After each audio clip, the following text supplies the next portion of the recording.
राम नाम जप करते हैं और वहीं पेड़ के नीचे बैठते हैं। अब काशी में तो कितने साधु संत वैष्णव आते रहते हैं। आह, जैसे कोई साधु आए अपनी पादुका जुड़वाने, तो ग्रंथ में लिखा है महात्माओं की पादुका को कैसे उठाते हैं जैसे कोई बहुमूल्य रत्न हो। और केवल पादुका सिलते नहीं है, महात्मा का पादुका ली, उसको अपने वस्त्र से पोंछते हैं, संतों की पादुकाओं को। और फिर जहां से भी सिलना है सिल के एकदम बना के और तब महात्मा के चरणों में पहनाते हैं। और कितना कोई कहे, किसी संत वैष्णव से पैसा नहीं लेते। बाकी और जो लोग हैं वो बनवाते हैं, तो वो जो पैसा दे जाए उससे काम चलता है। अरे राम, अब किसी तरह घर का निर्वाह होने लग गया। पर कभी व्यवस्था होती है, कभी नहीं होती। अब तो ऐसी संत सेवा किए रैदास जी महाराज, ग्रंथ में लिखा है एक दिन तो स्वयं भगवान ही आ गए। एक दिन स्वयं श्री राम जी एक संत का वेश बना के आ गए। क्यों आ गए? बोले रैदास जी की भक्ति पे रीझ गए कि नाम जप करने वाले, नाम कीर्तन करने वाले भक्त तो बहुत हैं, लेकिन संतों में ऐसा प्रेम, उनकी पादुका में ऐसा प्रेम, ऐसे संभाल संभाल के रखते संतों की पादुका को। मेरी देही दे बना दे ओ जोड़े, रब दे प्यारे आनू, उथे कर्मा दे होन गे निबेड़े, जात किसे नहीं पुछड़ी। ठाकुर जी रीझ गए और एक दिन भगवान एक साधु का वेश बना करके आ गए और वहीं से निकले और पादुका ऐसी भगवान पहन ली एकदम टूटी फटी। रैदास जी के पास पहुंचे, आप ही रैदास जी हो? रैदास जी ने देखा, देखते ही रह गए, ऐसा सुंदर रूप भगवान का। साधु के वेश में आए, बोले हाँ महाराज, मुझे ही रैदास कहते हैं, हमारी पादुका है, लाइए। भगवान अपनी पादुका दे दिए। रैदास जी उसको तैयार करने लगे। भगवान वहीं बैठ गए और फिर रैदास जी से बोले कि मैं भूखा भी बहुत हूं। अच्छा, कोई साधु संत ये कह देते कि मैं भूखा हूं, तो रैदास जी पैसा लेना तो दूर, उनकी सेवा और कर देते, अपने से और उनके पास जो होता वो दे देते कि भोजन कर लेना। तो जैसे भगवान जो साधु बन के आए थे, उन्होंने कहा मैं भूखा भी बहुत हूं। तो रैदास जी ने कहा अच्छा महाराज। तुरंत जो भी उनके पास था 2-4 पैसे वो दिए, लीजिए, कच्चा सामान ले लीजिए, जो आपको पाना हो बना लीजिए। भगवान पैसा नहीं लिए। रैदास जी मन में सोचने लगे कि शायद मेरी ऐसी जाति है, इसके वजह से मेरा पैसा नहीं ले रहे। उन्होंने कहा कि मैं आपको कच्चा सामान दिलवा देता हूं, दाल चावल बूरा इत्यादि जो भी कच्चा सामान है वो मैं आपको दिलवा देता हूं, आप बना लीजिएगा। भगवान क्या बोले, हमको बनाना नहीं आता, अब बनाने के चक्कर में पड़े कौन, भूख तो लग रही है। तो रैदास जी ने कहा कि फिर बताइए मैं क्या करूं, मैं तो आपको पैसा दे सकता हूं, वो नहीं तो कच्चा सामान दिलवा देता हूं। भगवान क्या बोले, हमने सुना है तुम्हारी घरवाली कड़ी पकौड़ी बहुत बढ़िया बनाती है। हमने सुना है तुम्हारी घरवाली कड़ी पकौड़ी बहुत बढ़िया बनाती है। बोले अच्छा, तो बोले हम तो तुम्हारे घर पे ही चलेंगे और वहीं भोजन प्रसाद करेंगे। रैदास जी से सुनकर के चकित रह गए। बोले महाराज आप इतने बड़े संत वैष्णव और मेरे घर पर चलेंगे, लोग आपको जाति से बाहर कर देंगे। प्रभु कहे कि मैं नहीं जानू किसी को, मैं तो चलूंगा।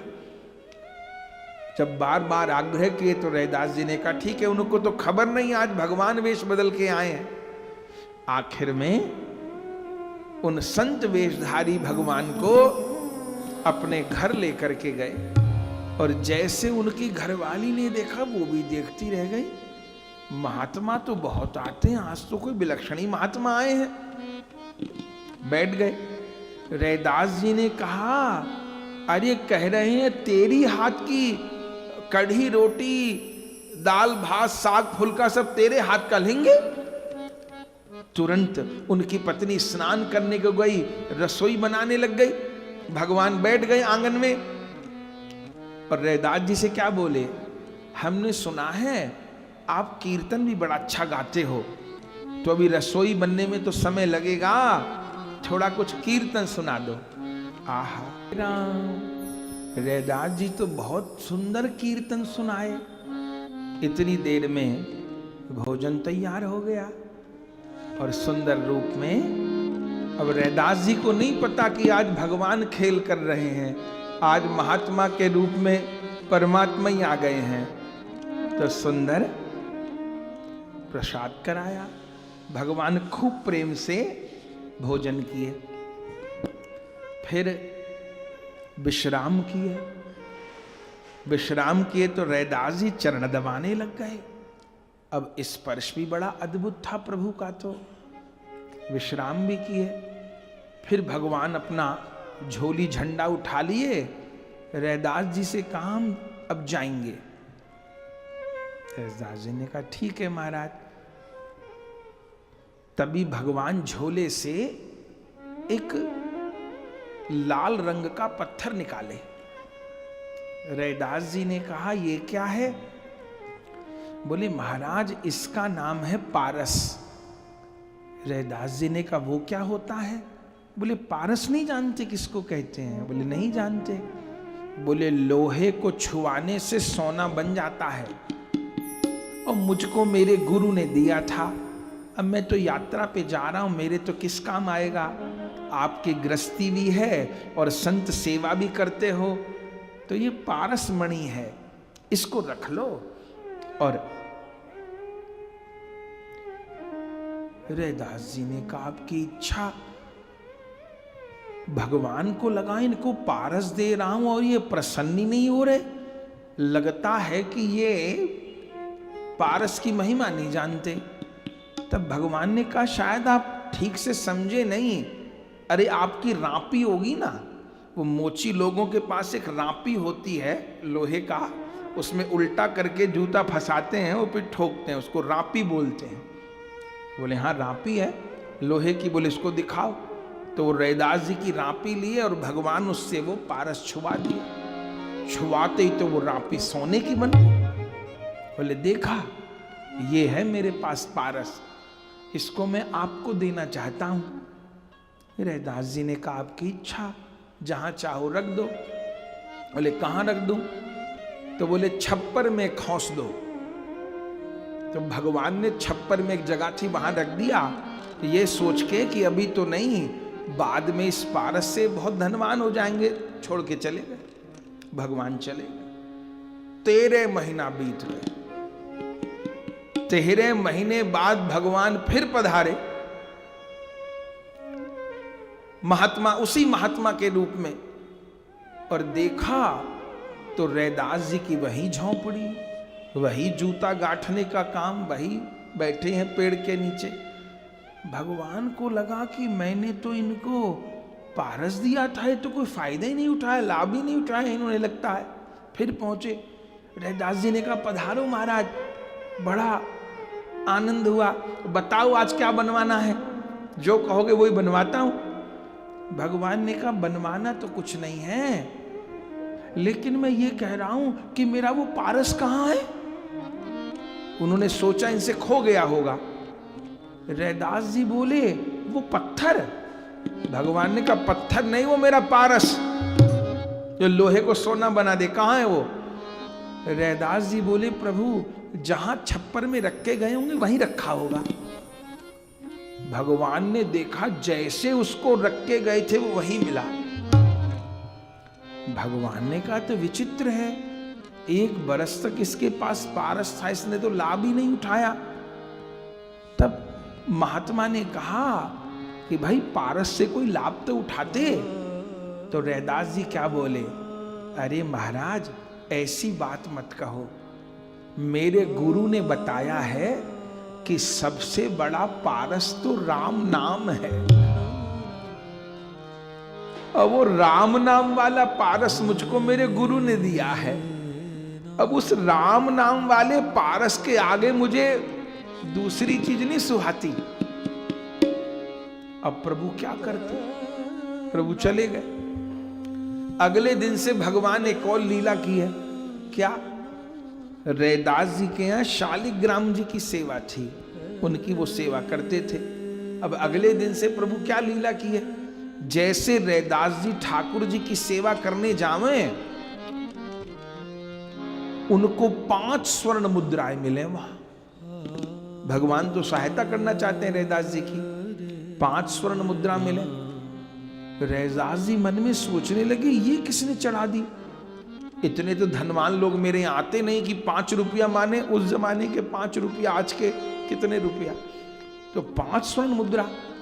लेकिन रैदास जी बड़े सावधान, ग्रंथ में लिखा है रसोई में गए और चिमटा लेके आए, और जैसे कोई मरा हुआ चूहा उठावे ऐसे चिमटे से 5 स्वर्ण मुद्रा को उठाए और चिमटे के साथ गंगा जी में फेंकाए। किसी दूसरे का धन है, हाथ नहीं लगाना, जाने किसका कैसा धन है, क्या प्रभाव करेगा।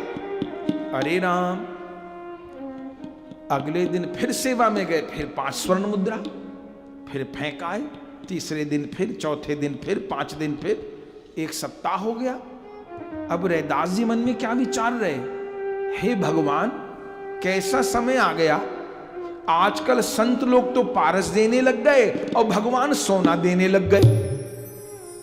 ये संत और भगवंत तो माया से निकालने का मार्ग बताते हैं, और यही माया में गिरने का उपाय बताएं तो कोई कैसे संभलेगा। तो अपने ठाकुर जी को क्या बोले रैदास जी, देखो प्रभु ये माया मुझे मत दिखाओ, आज 7 दिन हो गए रोज आपके चरणों में स्वर्ण मुद्रा मिलती है, और मैं रोज उठा के गंगा में फेंक के आता हूं, फिर मंदिर में गोबर लिपता हूं। आप नहीं माने ना तो एक दिन अशर्फियों के साथ आपको भी गंगा जी में विराजमान कराऊंगा। मुझे ऐसा ठाकुर नहीं चाहिए जो मुझे माया में फंसावे। मुझे तो राम नाम में आनंद आता है, मुझे तो कृष्ण नाम में आनंद आता है। जब भगवान को कहा कि मैं आपको भी गंगा जी में छोड़ाऊंगा, तो प्रियादास जी लिखते हैं उसी समय तो भगवान स्वयं प्रकट हो गए रैदास जी के साथ। रैदास जी ने साक्षात प्रभु का दर्शन किया, और जो देखा प्रभु साक्षात प्रकट हो गए। रैदास जी प्रणाम किए। प्रभु ने कहा रैदास, अरे मेरी कोई बात तो मान ले। रैदास जी ने कहा कौन सी बात मानूं? प्रभु कहे वो महात्मा के रूप में जो कड़ी खा के गए थे वो मैं ही था, अब मैं ही पारसमणि दे के गया था, तूने उस पारसमणि से कोई लाभ नहीं लिया। अब 1 सप्ताह से स्वर्ण मुद्रा देता हूं, उनको भी फेंकाता है। रैदास जी ने कहा प्रभु आप मुझे ये सब देना क्यों चाहते हो? प्रभु ने कहा देखो मुझे भक्त का अभाव अच्छा नहीं लगता। मेरा भक्त कष्ट पावे, पूरे दिन इतनी तुमको मेहनत करनी पड़ती है, और किसी तरह दाल रोटी की व्यवस्था होती है वो तुम संतों को पवा देते हो। कभी तुम खुद भूखे सोते हो, कभी तुम्हारी पत्नी भूखी सोती है, कभी तुम्हारा बेटा भूखा सोता है। मुझे कष्ट होता है, मेरी बात को मानो। मैं जो धन दे रहा हूं वो स्वीकार कर लो। रैदास जी ने कहा, प्रभु आपको पता नहीं मुझे कितना आनंद होता है जब संतों की पादुका मेरे पास आती हैं,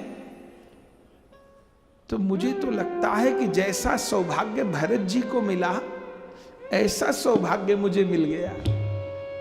भरत जी के सिर पे भगवान की पादुका आई, मुझको संतों की पादुका सेवा करने को मिलती है।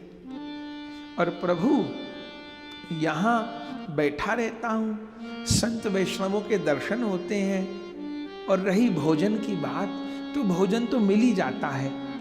और प्रभु ज्यादा पेट भर खाओ तो फिर नींद भी ज्यादा आती है, आधा पेट खाते हैं तो नींद भी जल्दी खुल जाती है। और फिर दोनों पति पत्नी बैठ के राम राम करते हैं तो हम लोग को कोई तकलीफ नहीं है। भगवान ने कहा ज्यादा बात मत बना, मुझे पता है कि तुझे तकलीफ है कि नहीं है, अब मेरी बात तुझे माननी पड़ेगी और कुछ ग्रहण करना पड़ेगा। श्री रैदास जी ने कहा, क्या ग्रहण करूं? बोले, तुम जैसी व्यवस्था कहो मैं वैसी व्यवस्था करा दूं। अपने पार्षदों से एक सुंदर भवन बनवा दूं, उसमें अन्न धन गैया घोड़ा सब प्रचुर मात्रा में, माने तुम आराम से जीवन भजन भक्ति करो, कोई तकलीफ नहीं, पर जो जीवन की जरूरतें हैं वो अच्छे से पूरी होएं। रैदास जी ने क्या कहा, प्रभु ठीक है, आप मेरा घर बनवाना चाहते हो, धन संपत्ति देना चाहते हो, आप दो, मैं नहीं मना करूंगा, पर मेरी भी दो शर्तें। क्या? पहली बात, मैं ये मोची का काम नहीं छोड़ूंगा। आप ये सोचो कि मुझे सेठ बनवा दोगे तो ये जूता का काम छोड़ दूं, वो नहीं छोड़ूंगा। क्यों? क्योंकि मुझे संत लोगों की पादुका की सेवा करे में जितना सुख मिलता है वो तो मैं ही जानता हूं। संतों की सेवा में मुझे जो सुख मिलता है, तो एक तो मैं ये काम नहीं छोड़ूंगा। भगवान ने कहा ठीक है, करते रहना। दूसरा, मेरा जो घर बनवाओ, हम लोग भले एक कोठरी में रह लेंगे, पर मैंने सोच रखा था कि कभी घर बनवाऊंगा तो ऐसा बनवाऊंगा जिसमें संत भोज भंडारे और साधु सेवा होने लग गई।